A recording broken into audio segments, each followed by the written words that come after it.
درود پاک کے بارے میں چند گفتگو کے لمحات ہوں گے انشاءاللہ اس کے بارے میں کہ ہم درود پاک پڑھتے ہیں، اس کا حکم کیا ہے کہ یہ کس درجے کے اندر ہے، اور آقا علیہ الصلوۃ والسلام نے ہمیں درود پڑھنے کا حکم فرمایا اور کس موقع پر فرمایا، اور اس کی فضیلت اس کے لیے آپ علیہ الصلوۃ والسلام نے کیا وعید بیان فرمائی ہیں۔ دیکھیں، عام طور پہ کچھ چیزیں ایسی بھی ہیں کہ بس اوقات انسان وہ الفاظ کہتا بھی ہے، الفاظ وہ بس اوقات درست نہیں ہوتے، اور ساری زندگی وہ الفاظ کہتا رہتا ہے جس کی وجہ سے وہ گناہ کا مرتکب ہوتا رہتا ہے، کیونکہ الفاظ ہیں درود پاک کے۔ توجہ کرنا میرے عزیز، الفاظ ہیں درود پاک کے۔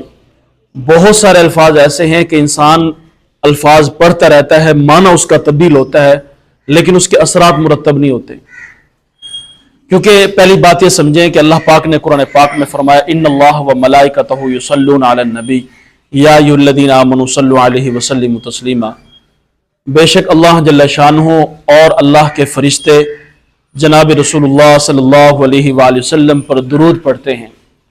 درود کا مطلب یہ ہے کہ رحمت بھیجتے ہیں اللہ جل شانہ، اور پھر اللہ پاک نے فرمایا یا ایھا الذین آمنوا صلوا علیہ وسلموا تسلیما، اے ایمان والو تم بھی درود پاک پڑھو۔ یہ بات میں نے درود پاک کی عرض کیوں کی؟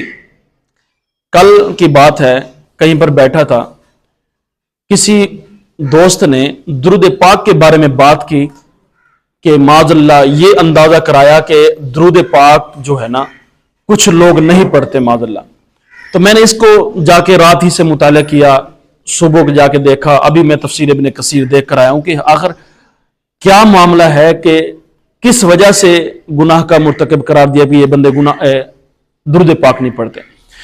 پہلی بات تو یہ ہے کہ قرآن پاک کی آیت ہے، نص قطعی ہے کہ درود پاک پڑھنا زندگی میں ایک مرتبہ ہر انسان پر فرض ہے۔